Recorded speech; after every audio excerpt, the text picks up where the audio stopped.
বৃষ্টি হবে আর বৃষ্টি পানিতে হাত ভিজাবো না, এটা তো হতেই পারে না। অফিসে যাব ঠিক তার আগ মুহূর্তেই বৃষ্টিটা নামে। বৃষ্টির সময় জানালার সামনে দাঁড়িয়ে থাকতে আমার বেশ ভালো লাগে।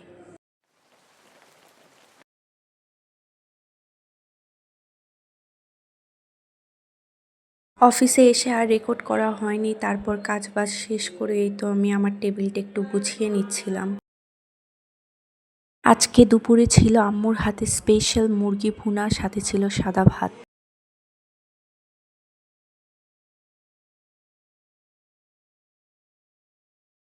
যখন অনেক বেশি ক্ষুধা লাগে তখন এই গরম গরম ভাতের সাথে মুরগি ভুনাটা কি যে মারাত্মক লাগে।